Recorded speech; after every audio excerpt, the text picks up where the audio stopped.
Let me describe someone to you and tell me if this sounds familiar. They're 34 years old. They work in tech, maybe finance, or they're a senior manager somewhere. They're making $105,000 a year. 6 figures. The dream salary they fantasized about in college. The number that was supposed to mean they'd finally made it. And yet, they're stressed. They've got maybe $8,000 in savings. When their laptop died last month, they hesitated before replacing it. They're renting because they can't afford a down payment in their city. They're maxing out their $401,000 contribution, but it doesn't feel like enough. They look at their paycheck every 2 weeks and think, where does it all go? They did everything right. They got the degree. They climbed the ladder. They hit 6 figures before 35. They're in the top 20% of individual earners in America, and they feel like they're barely getting by. If you've ever looked at your salary and thought, I make too much money to feel this broke, this video is going to make a lot of things click into place. My name is Tani, and I spend way too much time analyzing why 6-figure earners today feel poorer than 50,000 earners did 30 years ago. If you are someone making good money on paper, but see it and figure out why it doesn't feel like enough, make sure to hit that subscribe button and give this video a thumbs up if this resonates with you. Here's the thing. We've been told that $100,000 is the magic number. It's the salary that's supposed to unlock financial freedom, security, and the comfortable middle-class lifestyle. It's the number that's referenced in every personal finance article, every career guide, every motivational post on LinkedIn. Except there's a problem. That number hasn't changed in 30 years, but everything else has. When people talk about a 6-figure salary as the gold standard, they're referencing an idea that solidified in the 1990s and early 2000s. Back then, $100,000 actually meant something. It meant you were rich, or at least very comfortable. It meant you could afford a house, 2 cars, save for retirement, take vacations, and still have money left over. But we're not in the 1990s anymore. We're in 2026. And $100,000 today buys you what $50,000 bought you in 1990. Maybe less in some cities. Let me show you the math. And I want you to be honest with yourself about whether this tracks with your experience. According to the Bureau of Labor Statistics inflation calculator, $50,000 in 1990 is equivalent to about $117,000 in 2026 dollars. So right off the bat, if you're making $100,000 today, you're actually making less in real purchasing power than someone making $50,000 did in 1990. You're below the inflation-adjusted equivalent, and we haven't even gotten to the expenses yet. But general inflation doesn't tell the whole story, because not all prices inflated equally. Some things got cheaper. Your flat-screen TV costs a fraction of what a TV cost in 1990. Your smartphone is more powerful than a computer that would have cost $5,000 back then. But the things that actually matter for your quality of life, the big fixed costs that determine whether you feel financially secure, those didn't just keep pace with inflation. They left it in the dust. Let's start with housing, because this is where the pain really hits. In 1990, the median home price in the United States was about $123,000. In 2026, it's over $420,000. That's a 240% increase. General inflation over that same period, about 134%. Housing costs have increased at nearly double the rate of general inflation. But it gets worse when you factor in interest rates and actual monthly payments. In 1990, you could get a 30-year fixed mortgage at around 10% interest. Yeah, that sounds high. But check this out. A $123,000 house at 10% interest meant a monthly payment of about $1,080. In 2026, even with lower interest rates around 7%, a $420,000 house means a monthly payment of about $2,800. That's a 159% increase in your monthly housing cost. And we haven't even talked about property taxes and insurance, which have also exploded. So, if you're making $100,000 today and spending $2,800 a month on a mortgage, that's 33% of your gross income going to housing. In 1990, someone making $50,000 and paying $1,080 was spending 26% of their income on housing. You're paying a higher percentage of a nominally higher salary, but getting less financial breathing room. And that's the national median. If you're in a coastal city, a tech hub, or any desirable urban area, your rent or mortgage is eating 40%, 50%, sometimes 60% of your take-home pay. I know people making $120,000 in San Francisco who have roommates. That wasn't a thing for six-figure earners in 1990. Now, let's talk about education, because this is where the generation wealth transfer really shows up. In 1990, the average cost of tuition and fees at a four-year public university was about $2,000 per year. In 2026, it's over $11,000 per year. That's a 450% increase, more than 3 times the rate of general inflation. And private universities. In 1990, average private school tuition was around $10,000 per year. Today, it's over $40,000. If you went to college any time after 2000, there's a very good chance you graduated with student loans. The average borrower today carries about $38,000 in student loan debt. Monthly payment on that, around $400 to $500 per month for 10 years. The person making $50,000 in 1990, they probably graduated with little to no debt. They might have worked part-time during college and paid their way through. That option doesn't exist anymore. You cannot work your way through college on a part-time job in 2026. The math literally doesn't work. So, you're making $100,000, but $500 of it disappears every month before you even think about rent or food. That's $6,000 a year, 6% of your gross income, going to pay for an education that was functionally free for the generation before you. Let's keep going. Healthcare. In 1990, the average American spent about $2,600 per year on healthcare. Adjusted for inflation, that'd be about $6,000 today. Want to guess what we actually spend? Try $13,000 per person per year. Healthcare costs have increased by over 500% since 1990, dwarfing general inflation. Now, if you're lucky, your employer covers a chunk of that. But even with employer-sponsored insurance, the average worker is paying $1,400 per year in premiums, plus deductibles that can be $3,000, $5,000, or higher. And if you're self-employed, your employer offers bad insurance. You're paying $600 to $800 per month just for the privilege of having coverage before you ever see a doctor. The person making $50,000 in 1990 had cheaper, more comprehensive insurance. Copays were lower, deductibles were lower, prescription costs were lower. You're making twice as much nominally, but your healthcare costs have quintupled.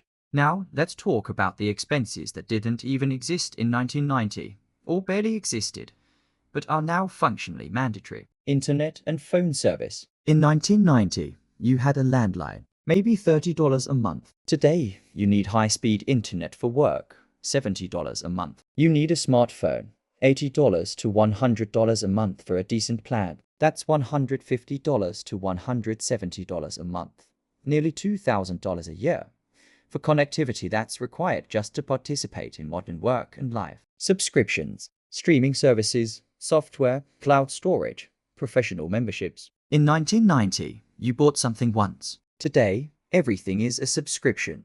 Netflix, Spotify, Adobe, Microsoft, Amazon Prime, your gym, your meditation app, your meal kit service. It's death by 1,000 small charges, but they add up to $200 to $300 a month if you're not careful. That's another $3,000 a year. Childcare. This one's brutal. In 1990, the average cost of childcare was negligible in most families because one parent stayed home, or family helped, or it just wasn't professionalized the way it is now. Today, the average cost of full-time daycare is $15,000 per year per child. In expensive cities, it's $25,000 to $35,000.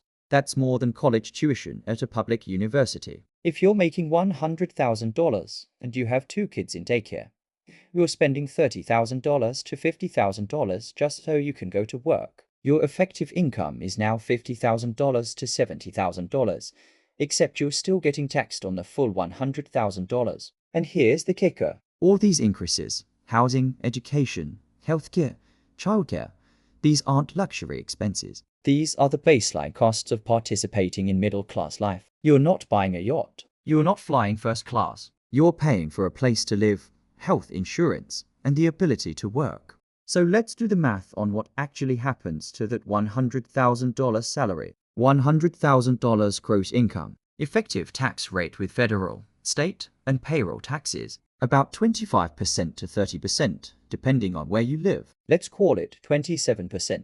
That's $27,000 in taxes. You're down to $73,000 in take-home. Housing, if you're paying the national median mortgage, $33,600 per year. You're down to $39,400. Student loans, $6,000 per year, down to $33,400. Health insurance and out-of-pocket costs, $5,000 per year, down to $28,400. Car payment, insurance, and gas, because most of America isn't walkable, $8,000 per year, down to $20,400. Food for one person, if you're cooking at home most of the time, $5,000 per year, down to $15,400. Utilities, internet, phone, $4,000 per year, down to $11,400. Subscriptions and miscellaneous necessary expenses, $3,000 per year, down to $8,400. You're making $100,000 a year,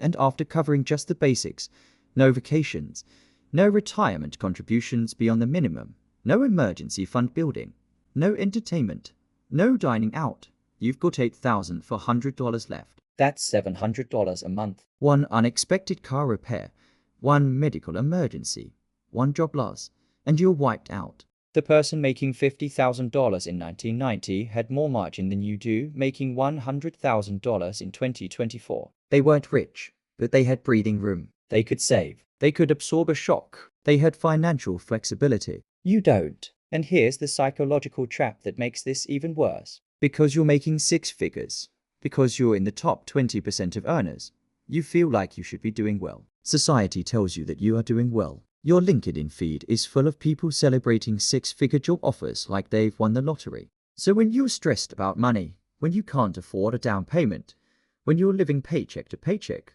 you feel like it's a personal failure. You feel like you must be doing something wrong. You must be bad with money. You must be overspending. But you're not. The game changed. The goalposts moved. And nobody updated the playbook. $100,000 used to be rich. Now it's barely comfortable. And in expensive cities, it's legitimately struggling. So what do you do about it? Because I'm not just here to depress you. I'm here to give you a framework for thinking differently. First, you have to accept that you cannot lifestyle your way into feeling wealthy at $100,000 in 2026. You can't. The math doesn't work. If you're trying to live the life that $100,000 was supposed to buy in 1990, you will go broke. You have to recalibrate your expectations. Second, you have to ruthlessly prioritize the big three: housing, transportation, and food. These are the categories that will make or break your financial life. If you're spending 40% of your income on rent, you need to move or get a roommate or find a way to increase your income. I know that sucks. I know it feels like you shouldn't have to at your income level. But the alternative is staying broke. Third, you need to think in terms of effective hourly rate, not salary. If your $100,000 job requires you to live in an expensive city, spend 2 hours commuting, and pay $2,500 in rent for a one-bedroom, your effective purchasing power is way lower than someone making $75,000 in a low-cost of living area. Remote work changed this equation. If you can keep the six-figure salary and move to a place where housing is half the cost, you just gave yourself a massive raise without changing your income. Fourth, you have to get comfortable with the fact that 6 figures today is what 5 figures used to be. You're not rich. You're middle class. Maybe upper middle class if you're smart with money. But you're not wealthy. Wealthy people don't worry about mortgage payments. You do. So stop spending like you're wealthy. And finally, the only way to actually get ahead at this income level is to avoid lifestyle inflation and invest aggressively. Every dollar you don't spend on upgrading your life needs to go into investments. Max out your $401,000. Open a Roth IRA. Build a taxable brokerage account. Because at this income level, you're not going to get rich from your salary. Your salary is just the seed capital for investments that will compound over time. The person making $50,000 in 1990 could get rich from their salary because their fixed costs were low enough that they could save real money every month. You can't. Your fixed costs eat too much. So your path to wealth isn't through saving more of your paycheck. It's through investing what you can and letting time do the heavy lifting. I want to leave you with this. $100,000 isn't what it used to be, but it's still a privileged position. You're not struggling the way someone making $35,000 is struggling. You have options. You have leverage. You have the ability to build wealth if you're strategic. But you have to stop comparing yourself to the fantasy of what six figures used to mean and start dealing with the reality of what it means today. It means you're comfortable if you're smart. It means you can build wealth if you're disciplined. It means you're better off than most, but you're not rich. And once you accept that, once you stop trying to live like a 1992 six-figure earner and start living like a 2024 six-figure earner, the stress starts to fade. You stop feeling like you are failing because you see and afford the life you thought this salary would buy. You start making decisions based on reality, not nostalgia. If this video helped you reframe what six figures actually means in today's economy, smash that like button and subscribe for more content that challenges how you think about money.